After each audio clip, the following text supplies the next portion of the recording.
Today we have on Mr. Chuck Thompson. He's a principal at Carroll County High School. Sir, how are you? Doing well. It's a busy time of year. Yeah, it is. Understand. I think I can speak for both me and Ethan when I say we're very honored to have you on. Appreciate that. You've been my principal for 4 years. I've never really had a chance to sit down and talk with you, so I'm very excited about that today. Okay. We always start the same way. Where did you grow up? I grew up here in Hillsville. I went to Carroll County High School and graduated in 1989. I guess we'll have our 35th reunion this year. Yeah, wow. And what did your parents do for a living? My dad was a teacher and football coach. He was at Hillsville High School, and then when Carroll County High School was built, he moved here and coached football. And then he got out of the school system and went into insurance and financial planning. Interesting. And he died like 4 months after I graduated high school. My mom was a nurse for Dr. Early in town. And you all didn't know Dr. Early, but he was a good doctor. So. And did you get to Hillsville Elementary School? Went to Hillsville Elementary School, except in first grade, I went to the bottom of a church. All the students from Hillsville Elementary School had to leave because the school was condemned because it had cracking in its foundation. So there were kids in the field house, and then it was called the Driver's Ed building. They had kids at the Presbyterian Church, Baptist Church, Methodist Church, and other places, and that's where I spent first grade. Wow. And then I went to Hillsville Intermediate School in grades 5 through 9. And let's see, and then, well, you all have already been here as ninth graders, but when I went to school, it was 10 through 12. Right, yeah. It's Yeah. different. We often ask this too. What was your earliest memory? I asked somebody that same question today. It was eating ice cream. How old were you? Oh, 2. Okay. We found that people can really remember very far back, Yeah. and it's usually just snapshots of Yep. memories, but still memories. That's pretty interesting. Do you have a specific teacher that you fondly remember from your childhood? I do. It was my best friend's mother, Margie Quisenberry. Okay. So she was kind of my second mom anyway, because I was always over at his house, or he was already always over at mine.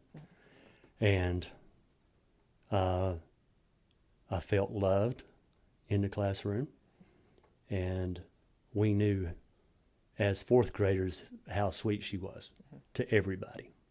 Yeah. As you First got- time we changed classes too. Oh, was in yeah. fourth grade. I think it's still that way to Yeah. this day. At Okay. Glensboro, they start in fourth. I believe so too. So you get on up into high school. Were you very academic? I didn't perform as well as I could have. I didn't make bad grades, but I didn't make grades as an important issue as I needed to. But I got into college, got into University of Tennessee, got accepted at Virginia Tech, but I went to University of Tennessee for 1 year, and then transferred to Virginia Tech for the remainder. Did you grow up knowing that you wanted to go to college? Yeah, that was always kind of, I don't want to say an expectation, but the natural path that the kids in the family would follow. Right, yeah. Do you have any siblings? I do. My brother is 6 years older. My sister is 3 years older. So we're 6, 3, and me. So all 3 years apart. We talked about this with Mr. Holderfield yesterday. He had an age gap with his brother too. Did you notice the age gap a lot more when you were younger compared to as you got older? Well, I noticed it. My brother and I fought a lot. And him being 6 years older than me, He's stronger. I was on the losing end of a lot of those. But not necessarily. I mean, because I would hang out with his friends too. Right. And my sister's friends. We would all kind of hang out together. So I really didn't notice it that much. But I did recognize that I knew a lot of people that graduated certain years. Yeah. Whether it was my year, a year ahead of me, 2 years ahead, 3, on up to 1980. Yep. Did you play sports in high school? I did. I played golf. I played JV basketball. I played JV baseball and varsity baseball. Was Pat Sharp coaching at the time here? I think he may have been, no, because Pat Sharp was my freshman coach Okay. Okay. Yeah. in 9th grade, and it was we were his first team, Okay. Yeah. and he believed in everybody being in shape. Yes. Yes. Me and Ethan, I ran under him for 2 years in cross country, and he was an incredible coach for one. Yeah. But you didn't mess around with Coach Sharp. You did what you had to do, and we performed really well under him. Yeah, And we were actually his last group of kids that he yeah, coached. and he's a great guy. I was in the best shape of my life under him. Mm-hmm. That's what I said. That's good. Did you work during your high school career? No, I was always busy playing something. Yeah. Sports. I wasn't very good, but Yeah. You were out there. you know, You made the team next season. Did you ever consider running cross country or track? no, No. no, No. I'm not a runner. It's hard. Yeah. So as you moved into your senior year is different. You start to think about kind of what you want to do. Really consider that. Did you know what you wanted to do or have any idea of that? Didn't have a clue. I always knew I wanted to be like my dad. And being a teacher and a businessman, I kind of combined those fields into one field, and I got a degree in sports management from Virginia Tech. Right. You know, I thought I could do both. Right. But then I decided to go into teaching, stayed at Tech for another year and a half, and got another bachelor's degree in education. So, and then started teaching as a long-term sub in the spring of 1995, and then got a full-time job in 95, 96. What did you teach? I taught English and math to students who were learning disabled. Okay. You mentioned earlier that you were going to the University of Tennessee or Virginia Tech. What was that decision-making process like, picking between the two? Well, at first I wanted to try something new. I was very familiar with Tech. Yeah. Had spent a lot of time there growing up. And then I got to University of Tennessee, made some really good friends. But then that's when my father had died, and my friends were all at Virginia Tech. Yeah. So I just made the decision that I was going to transfer. Did it help being closer back home? Yeah. Being closer to home as well? Yeah. And then, you know, my buddies and I got an apartment. That worked out well. And then my best friend, the one I mentioned earlier, he happened to get cancer, and he fought real hard, but ended up dying at age 21, and that had a big effect on me too. What motivated you to change to education? You went back and got your other bachelor's degree? I didn't know what I was going to do with a sports management degree. Those are things like sports business, athletic director, those types of things. Right. But in the end, I thought I just would stick with one thing instead of business and teaching, coaching, and just focus on one. Did you feel like your college education prepared you for the world that you're in now? In Really education, prepared? yes. Yeah.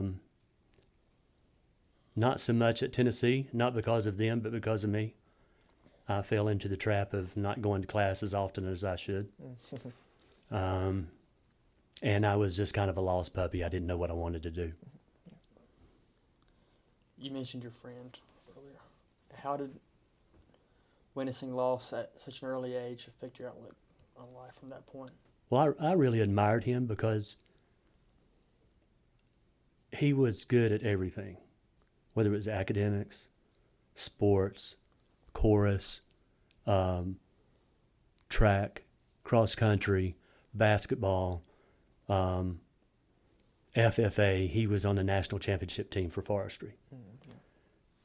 And we had grown up together, we were pretty much brothers. And when he died, it just, to see him sick and in such bad health, it was just a depressing time. How'd you work through those emotions?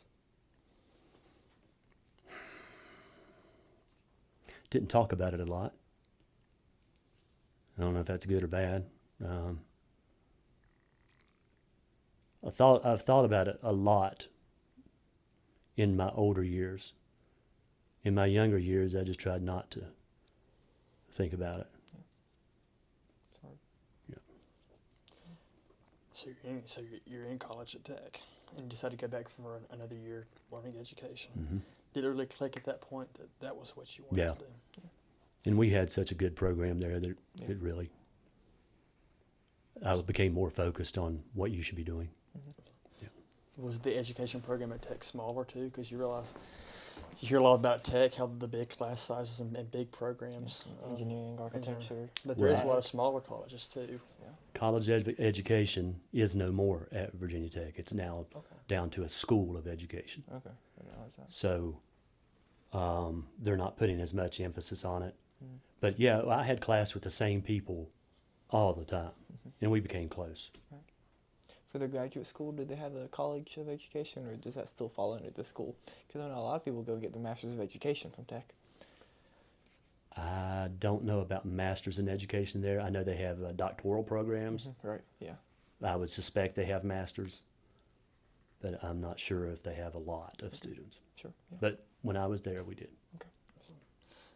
So you graduate from Tech with 2 bachelor's degrees. Mm-hmm. Did you have a plan for what came next? Well, not really. I started off teaching, and then after a while, the principal I was working for encouraged me to go back to school and get a master's degree in educational leadership. And I did that, took his advice, and got hired at Grayson County at Independence Middle School. I taught at Carroll County Intermediate School, and then went to Independence Middle School as assistant principal. And then after a year, I went back to Carroll County Intermediate School as assistant principal there. And then I stayed as assistant, I want to say 6 years there. And then the principal, I went to central office, and I was principal there until 2011-12, so about 6 years, 5 or 6, and then came to the high school in 2012-13. So this is my 12th year as principal here. Okay. And what did you teach at Carroll County Intermediate School? Was that That was the math English and math. Yeah. English and math. Mm-hmm. Did you have to take a licensure test to become principal? I did. Yeah. Walk us Today through. it's called the Praxis. Right, yeah. Well, when I took it, it was the National Teacher Exam. Okay. And it was all encompassing. You had to know about everything. Right. Art history, they would show a picture, who painted this painting? And I would take a stab at it. And then they would have a musical score and say, what nursery rhyme is this to? So geography, everything. You had to know a lot about a lot of different subjects. I don't remember how well I did, but I guess well enough. You passed, yeah. Yeah. Did you study much for that exam? I think so. But there weren't a lot of resources like there are today. Yeah. You know, if you want to take a praxis test, there's flashcards and everything available Oh now. gosh, for different stuff like the LSATs, MCAT, there's books and books Mhm. and books you can take to study. Yeah, but there was no internet back then. Yeah. Speaking of the internet, how has the internet revolutionized education in your experience? Well, it's certainly a spot for more resources for teachers and more resources for students. Yeah. If you take advantage of it, I mean, there's YouTube videos on calculus, Right, yeah. earth science, you name it, it's all there. And thousands of websites dedicated to education. During the COVID year, my personal opinion is that it wasn't very successful because there's no substitute for a teacher being in front of your face. Yeah. You know, people were still trying to work. Students had to be self-disciplined to complete the tasks and assignments. Yeah. But our failure rate was higher than it's ever been. COVID was very interesting for both the teachers and the students. We got to talk to Mr. Hartfield yesterday about COVID from the administrator's point of view. Can you work us through that time, I guess from March 13th on? Because that Friday is when things really got hairy in the terms of the COVID situation. This was Dr. Burnett's first official day on the job. Really? I didn't realize. Friday the 13th. Oh, that's an awful day. And he had to make the decision that was going to be the last day of school for a while. Yeah. And that was at like 2:30. Yeah. Okay, so I'm going to classrooms just, hey, grab Chromebooks. And then the decision was made from the state that whatever grade the student had at that time was going to be their final grade. And it was non-punitive for students. But it was a different time. I mean, we started virtual instruction the Monday after. And that was an incredible speed, I guess. Yeah. And if our teachers were good at technology, they adapted. If they struggled with technology, they struggled, period. Yeah. And it was a stressful time for everybody. We had 7 staff members who had a parent or a grandparent die in that 2021 year. Graduation was abnormal. Yeah. It was a drive-through graduation. It was more personal. Yeah. But, you know, those kids didn't have everybody together. Right. Yeah. And I hate that for them. I was going to ask you about that. I'm very thankful this year to be able to experience prom and golden calves. Yeah, we had and graduation. the town celebration. We couldn't call it a prom. Yeah. And the town of Hillsville sponsored that. Yeah. And it happened to be really cold that night. But we had it behind the old courthouse. And it wasn't your fault. It was a state and national thing. But did you get any blowback from senior parents having to make those tough calls when it comes to student safety during that senior year, or the 2020 senior year? Yeah, there's some upset people because of the situation with graduation. Right. Of course, they wanted a prom. Yeah. And we tried to adapt to that. That's when the senior yard signs got created. Oh, really? Okay. You know, because we felt like the seniors were getting cheated a little bit. Yeah. So we, you know, tried to do little things to help, and it's stuck with it. But then we got into, I guess, the fall of 20, Yeah. and then coming back every other day. And then I think there was a belief among students, no matter what we said, that they were going to be passed Right. because the previous spring they That's how it was. had to grade at that point in time. Yeah. So if they were passing, they passed, no matter if they did any virtual work or not. I did not realize that at the time. Yeah, I didn't either. None of my teachers told me. Yeah. So I just did work like it was. I know it was pass and fail, but I still assumed that I could fail it. I didn't realize that it was already a done deal. Yeah. That day, March 13th, when you were here at school, did you have a feeling that we would be out for the rest of the year? Or did you presume that we would just come back in 2 weeks, like they said? My wife had really kept up with what was happening around the world. I had her in class that day. And She said, we're going to be closing. And I was more oblivious to it, I guess. Yeah. And sure enough. I had her in class that morning. I remember very vividly, and we did an assignment on pandemics. And she said we were going to be out, and that evening we were. So. And that was one of the last classes I had at Carroll County Middle School. which was interesting. And I remember she did Google Meets almost every day. Yeah. Even if we didn't have work to do, just to talk about what was going on and different stuff, see how everybody was. But it was very, very strange. Kind of leaping back, especially during COVID, I mean, there's a very important leadership role for this high school. When you were a senior in high school yourself, did you ever see yourself in a position of leadership? Never. Like that? Well, not necessarily. I never saw myself as a school principal. Yeah. Position of leadership, yes. Mm-hmm. I was senior class president. I liked being a leader. I was department chair at the intermediate school. Yeah, I didn't mind leadership roles. I liked them. There's goods and bads that come with that, but I've accepted those. But no, not as a school principal. Never dreamed. How did you learn to come to terms with the negative feedback that you're bound to get? Because it can be hard, I Right, would imagine. and with every decision you make, that somebody is not going to like it, Right. whether it's a staff member, a student, a parent. You know, for example, we took your senior parking spots away this year, Yeah. and people were unhappy about it. Yeah. And that was not my decision. That's just a fact. Right. You know, that's where the gym had to go, and the classrooms. There's, from a parent's perspective, their children are the most important thing to them. So when something perceived as negative happens to them,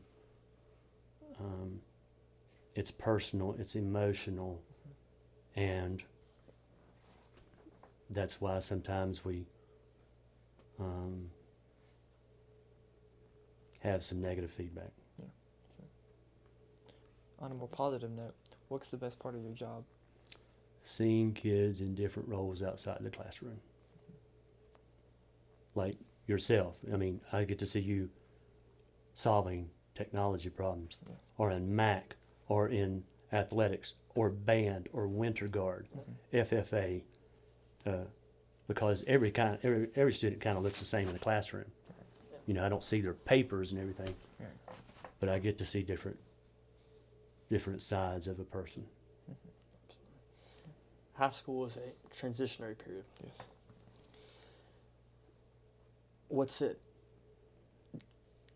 What is the responsibility of handling young adults? How does that differ from middle schoolers or even younger children?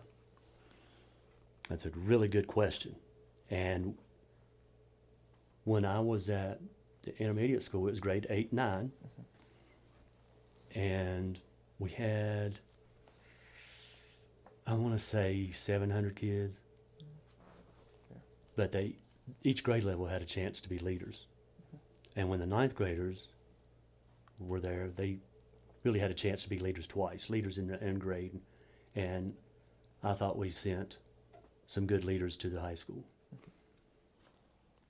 But as a whole, I think there's a maturity level that is higher at the high school than in middle school. More silliness, more happy-go-lucky, and less cares in the world. You know, and then we get here, and as kids get older, they are stressing about what they're going to do after school, and relationships. Right. And so there's more pressures, I guess. Have you seen COVID impact that maturity level any?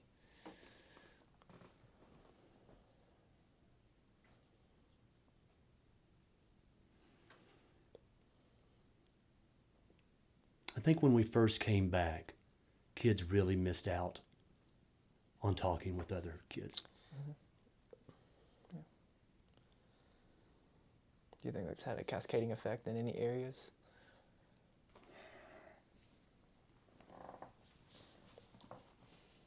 I don't think so. Not that I can identify right now. Something that Luke and I have noticed are people read less. they're more on their phones, and the phone policy past year has solved that issue. Luke mentioned on the first day of school, he walked in and he saw kids in the library reading books. And that lasted about a week, but still, it was interesting to see. Yeah. It's almost like going back in time a little bit. What we had an issue with is kids talking too much in class. Yeah. And that's because, well, they're off their phones and they're actually interacting with people again, Right. Yeah. which, you know, a positive. Yeah. I agree. Yeah. I always got in trouble about talking in class. But I guess there could be positives to more long-form interactions as well. Connecting with your peer group. So that's very important. You have children. How has being a teacher and an administrator affected the way that you parent, and how's being a parent affected the way that you do your job here, interacting with children? I guess I've seen a lot of situations over the years, and we preach that at home. And it's like, Dad, I know, but I feel like I have to do it anyway. There's tons and tons of good stuff that happen in school. But schools are microcosms of society.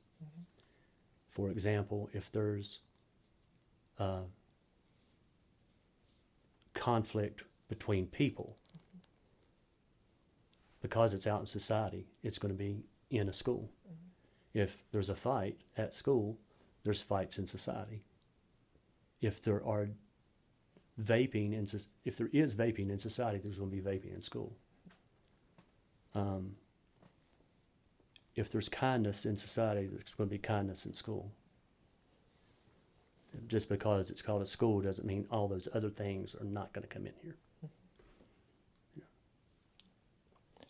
How has your relationship with other administrators in the county developed as you progress in your career?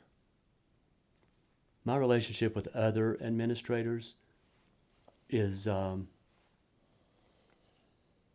respectful. Yeah. It's different because we're the only high school. I can't Right. go to another high school principal and talk. Right. Yeah. But I ask a lot of questions.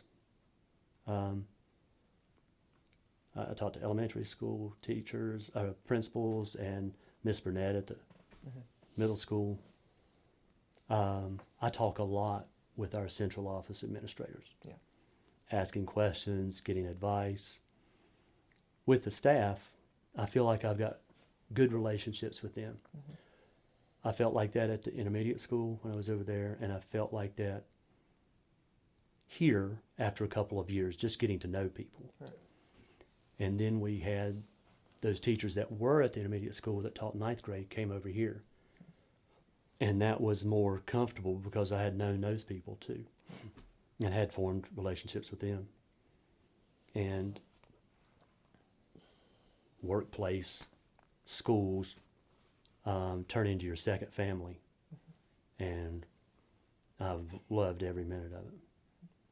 Did being an assistant principal at the intermediate school help you form those relationships? Definitely. People don't always ask the person in charge Right. questions. It's the second one. Yeah. And I got a lot of those questions at the intermediate school. And I learned a lot about people and motivations and perspectives. You mentioned getting comfortable with the job. What was that process like for you? Your first day as an administrator, or maybe even here? Was that a culture shock? Yeah, I'll talk about here. Okay. My first year, I had to get used to different things from a high school level and a middle school level, Right. or a junior high level.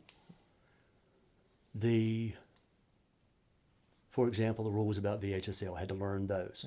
I had to learn the people in the building. I had to learn about them and form relationships. I had to get used to high schoolers. And so my first year was a lot of looking for advice, asking questions. And then the second year was better, the third year was better, so on and so forth.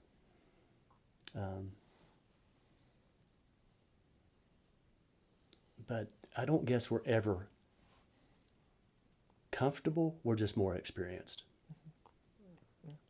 Was there ever a time in your time here that you felt overwhelmed? During graduation. It is a busy, busy time of year, and we're afraid we're going to forget something. Yeah. Could be kind of related. How do you rely on your assistant principals to aid you in day-to-day operation? Give you a chance to brag on them. It's delegation of duties. You have to delegate. Yeah. You have to do it, or you will not survive. And we've got it delegated out fairly good, but we're still overwhelmed. Mr. Holderfield takes care of the career and technical. Ms. Quesenberry takes care of the 9th grade. But we lost half of an administrative position when Mr. Matthews became half-time athletic director, half-time administrator. And so we had to combine, we just had to take on more tasks. And when you do that, you can't be as thorough as you want to be or need to be with what you're doing, and it's more fast-paced, and at times you can be less efficient. But absolutely delegation. Yeah. Can you talk about the line between having grace with either students or parents or people, being the boss, having to do what needs to be done, even if it does hurt people's feelings?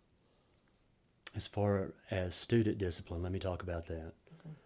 I've said that if we are having a tough decision on what to do, always go with the lesser punishment. Not to over-punish. We try not to over-punish or under-punish. And I hate that word punish, so it would give consequences, but if we under-punish, we've not destroyed a relationship with a student. If we over-punish, there's going to be some animosity. Right. And if we under-punish, and if that student keeps making mistakes, we can go back and do more consequences. I know that everyone makes mistakes. I believe in second chances and third chances because I've been given those same things. I was given a second chance at life through medical history. And, teachers are the same, principals are the same, we're human. We're going to make mistakes every day. But I think if you have solid relationships with people and you can talk through it and not be an adversarial relationship, you can lean on each other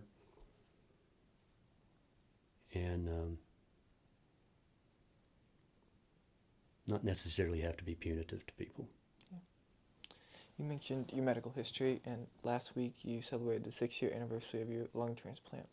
Can you walk us through that, if you're comfortable with that? Yeah. When I was born with a heart defect, and it was what was called a hole in the heart, which was a hole in the wall between the two ventricles. So blood was shooting over from my left ventricle to the right ventricle. And when I was 2 years old, I had that repaired at none other than UVA. And seemed to be doing well. But there was also always a residual leak. So over 30 years, that high pressure of blood going from the left ventricle to the right ventricle and from the right ventricle going to the lungs scarred the pulmonary vasculature, those hair-like vessels in your lung. And so when they got scarred, that put pressure back on my right ventricle. The right ventricle is not built for high pressure. The left ventricle is because it pumps blood to the entire body. Right. Yeah. The right ventricle just pumps to the lungs. So it's just pumping right here. And there's not much pressure. So the right ventricle wall is thin, and it started expanding, and my heart was becoming less and less efficient. So I guess I was 33 I went to saw a cardiologist in Galax. Very nice man. Mm. And he said we could go in there and fix that and be back to normal. But he wanted me to send me to Winston-Salem. Yeah. Had a respected surgeon there. And that surgeon said, yeah, we'll just fix it right up and be good as new. And then I had another appointment with him. And he had reviewed my records and walked in and said, surgery's not going to fix your problem. You're going to need a heart and lung transplant. We can put you on some medicine, but it's not going to do any good. You've got 2 years. And of course, that was a bad time, but time of despair. It's not news you ever want to hear. No. Within a month, though, my wife had made an appointment at Duke University to see a world-renowned researcher and a doctor. His name was Victor Thompson.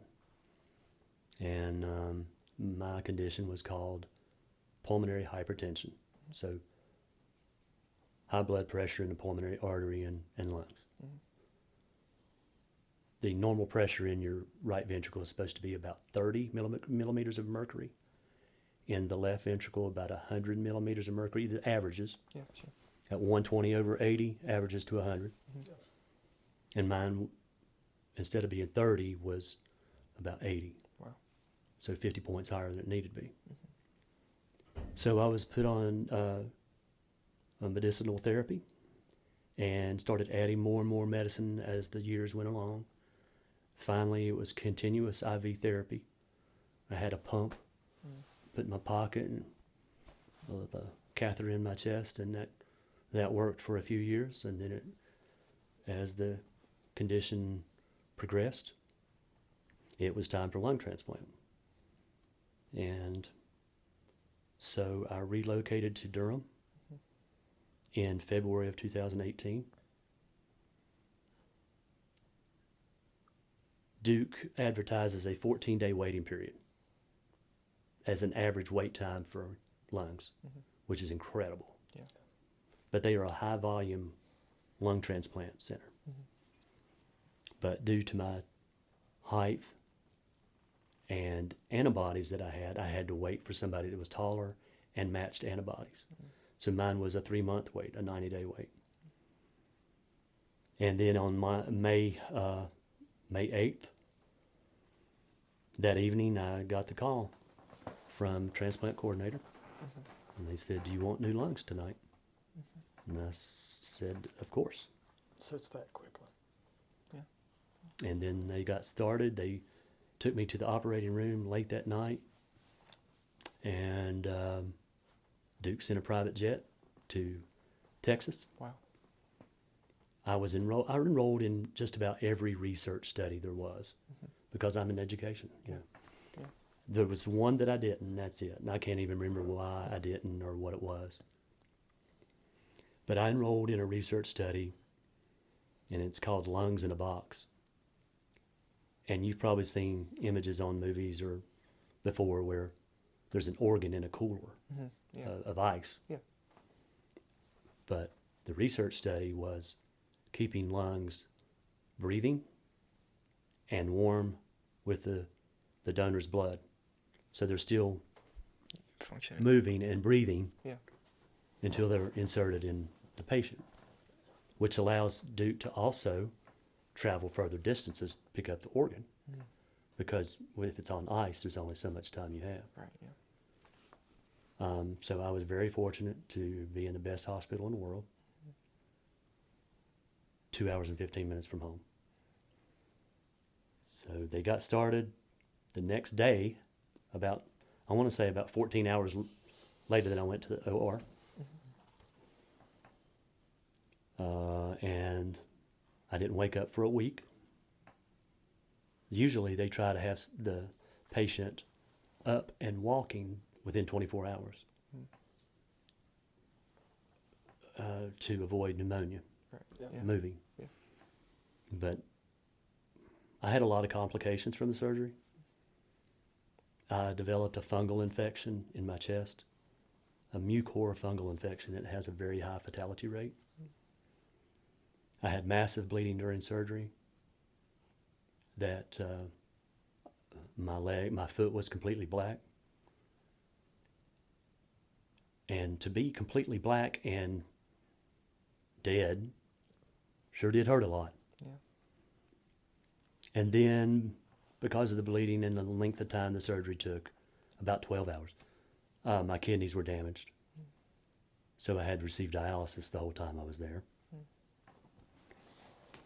And it was just a very, very long recovery. I spent 120 days in intensive care. Went to the step-down unit after that and stayed for 212 days. And then I got out. There was a lot of rehab. There was a lot of rehab in the hospital too. Right. Yeah.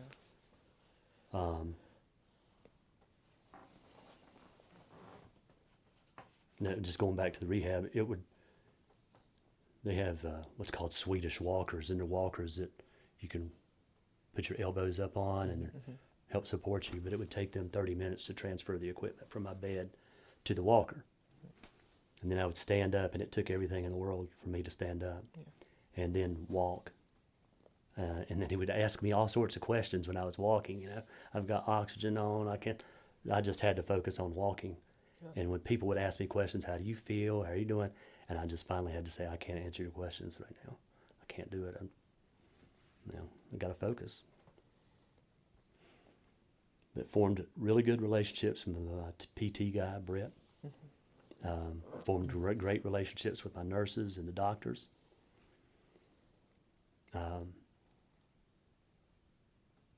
Had lots of visitors. My friends and family really helped with that. We had an apartment there, and my wife, it was like a quarter of a mile away. Yeah. And she could just walk back and forth from the hospital, which was good. Yeah. I think she walked 70 miles 1 month. Wow. Just back and forth. So she was with me a long time. She did my graduation speech that year. So, cool. But anyway, then in January of 22, I got that dreaded COVID. And because I have a suppressed immune system, it hit me pretty hard, really hard. Yeah. Went back to Duke, and after a few days, the doctor wanted me to put me back on a ventilator.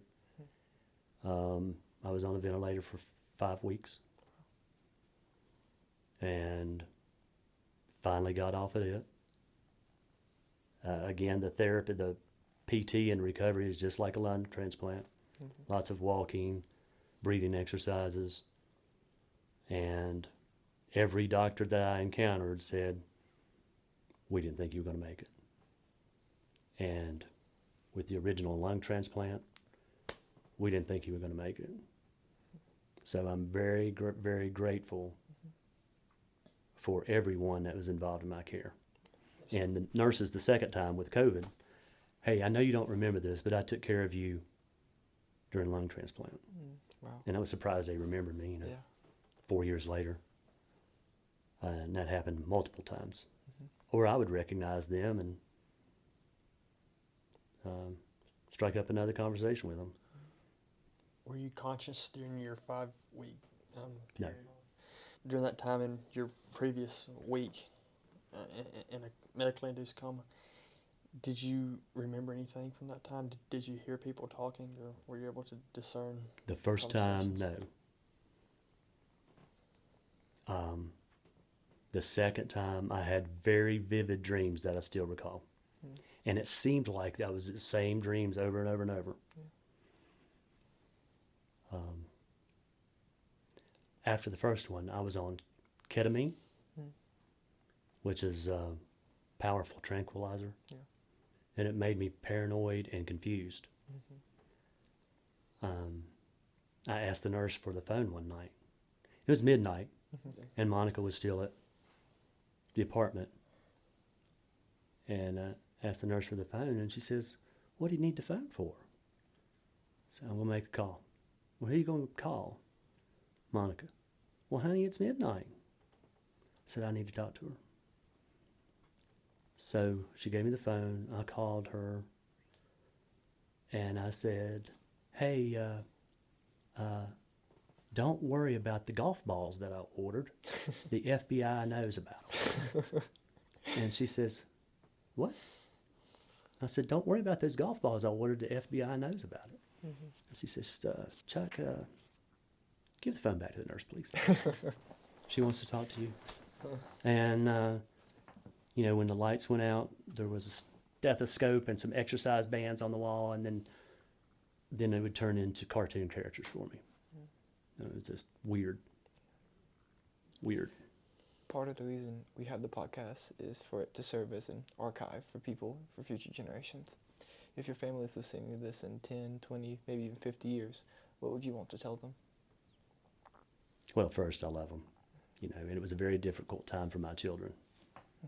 Yeah. My daughter was a junior. My son was in 8th grade. We're going from 7th to 8th. Very difficult because not only was I gone, but Monica was gone too. Right. And she tried to take care of the children, take care of me, informing people what was going on. We had 3 of our cars break down at the time. Wow.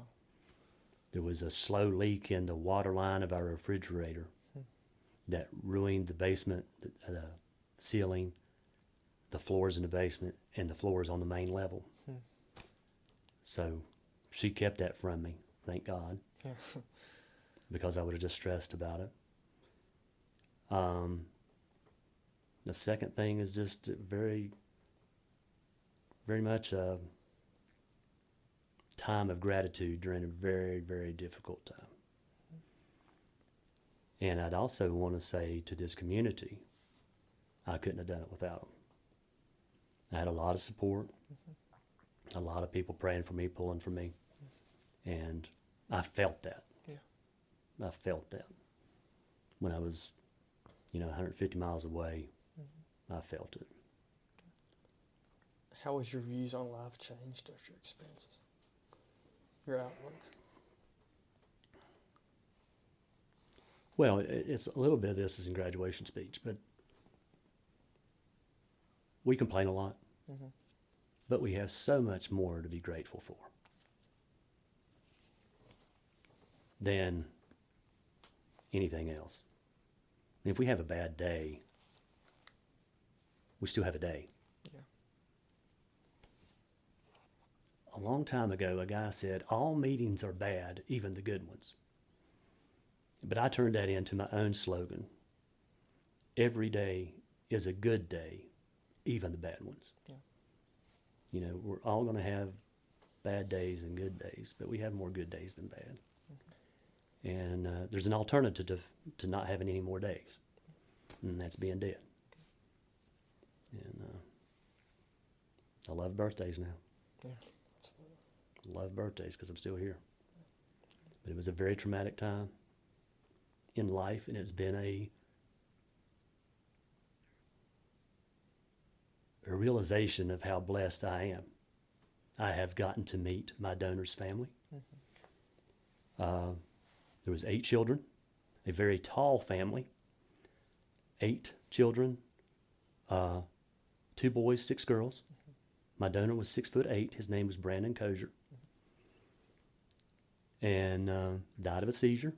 His roommates revived him, but it had been a long time since he'd gotten any oxygen. So they took him to the hospital. He was brain dead. He had made the decision as a 16-year-old to check the box on his driver's license that I want to be an organ donor. And his family followed through with that. And he saved 4 people's lives. And I was one of them. So I met them. 2 of the sisters, they moved from Utah to Texas, but 2 of the sisters stayed back. And all of them are adults now, and were when I met them. So made plans to go out and meet them in Salt Lake City. It was just a magnificent, thrilling experience for all parties involved. It has led the older sister to work for organization called Donor Connect, Mhm. and she is kind of a liaison between organ donors and organ recipients. So I've met every one of the children and have a continuing relationship with them. And I've met them since too. Right. You know, not just a one-time thing. Can you talk about the importance of family to you? Sure, you know,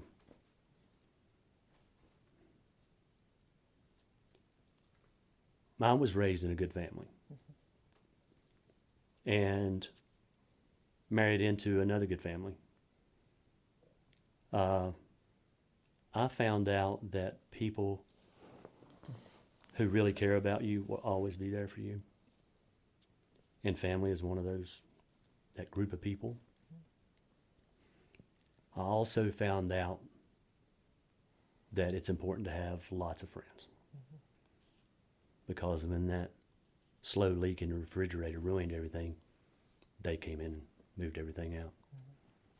We had to change apartments in Durham because we were on a month-to-month lease, and there were people coming in that were going to do like a year-long lease. So we had to move out to the same complex.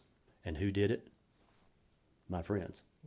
And, you know, and they came and visited a lot. People that I didn't expect to visited me.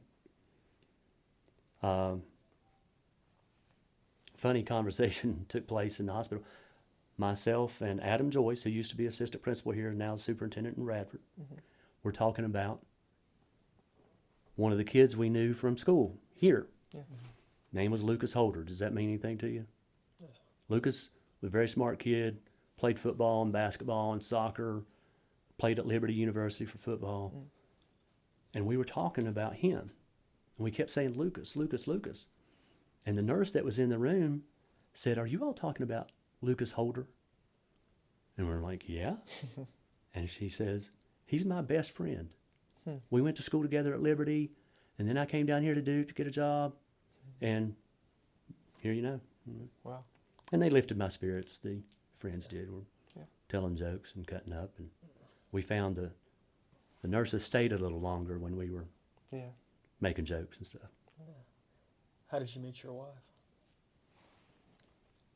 Well, I saw her pulling through the parking lot, and one of my friends was talking to the driver, and I noticed her. And a couple of weeks later, we started going out. How old were you? 20. 20. Is that why you're at Virginia Tech? Yep. Where did she go to high school? Here, Here. Okay. class of really? 1992. Okay. So I'm 3 years older. Did you ever interact with her in high No, school? but we would have if the ninth grade was here. Oh, right. There's a yeah. 3-year age Okay. difference. Yeah, makes sense. I'm used to it being a 4-year. Yeah. Yeah. Of course. What was your wedding like? Do you remember that day? I do. I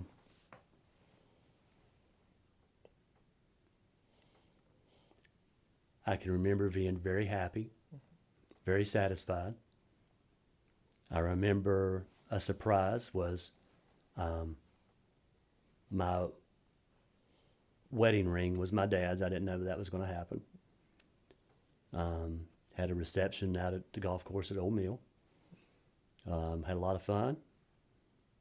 Then we drove to Charlotte that night. Very, very tired. Yeah. If I give you any piece of advice is don't travel anywhere your wedding night. Wait till the next day. Went to Jamaica on our honeymoon. It was great. And started living at an apartment, then another apartment. Then we bought our first house on Main Street and fixed that up. And then in 2007, we built a house and been there ever since. What does a marriage mean to you? Well, she's my best friend, and she's been the rock.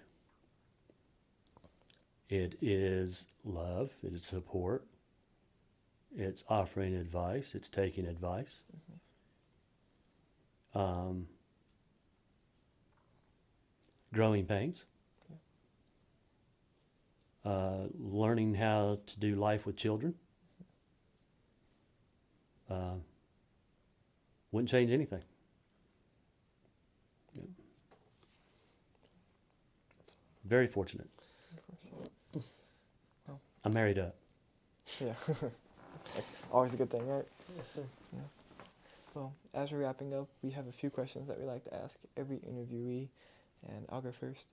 What advice do you have to a student in high school that's considering pursuing a career in education? Do it. Do it. Yeah. Absolutely. Right now, the climate is not as positive, and I think politics has a lot to do with that. Yeah. Because of media propaganda that's not really rooted in facts. But you have a chance to influence young people to achieve what they want to be. And it's been a very rewarding career to me. So, and I would definitely recommend it. I have two questions. One has two parts. What is your biggest concern for the future as principal? And what is your biggest hope for the future as principal? My biggest hope, well, let me start with the concern that we are going to see less and less teacher candidates. We've already seen some declining numbers of applications. So, whenever you have declining numbers, you have declining choices. Right. And we've been very fortunate. I think we've hired some just grand slam teachers. Yeah. For sure. My hope is that people never stop learning. You guys don't have to come to school anymore if you don't want to. And that's fine. But never stop learning. Being the best at your craft. It doesn't matter what it is. Yeah, you learn how to be a better father, learn how to be a better husband, learn how to be a better friend, better family member, better plumber, electrician, Right. lawyer, engineer, architect, whatever it is you choose to do. But never stop learning. I just saw where a 102-year-old person got their college degree. It's neat. My final question is, what is your advice to young people just making their way in the world?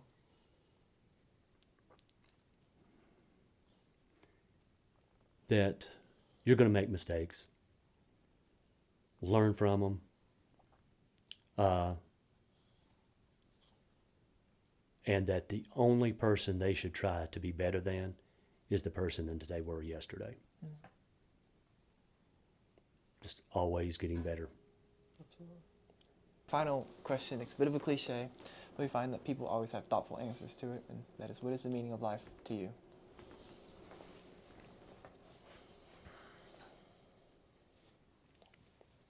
Well, to be able to exist in the world in a positive manner. And to be good to other people. The 25th chapter of Matthew in the Bible says, essentially, do good things for other people. And I think that's a unifying thing that we can all do. Well, Mr. Thompson, it's been an honor to speak with you today. Yeah. Thank you. Thank you guys. You guys are great. We both appreciate it. Yeah.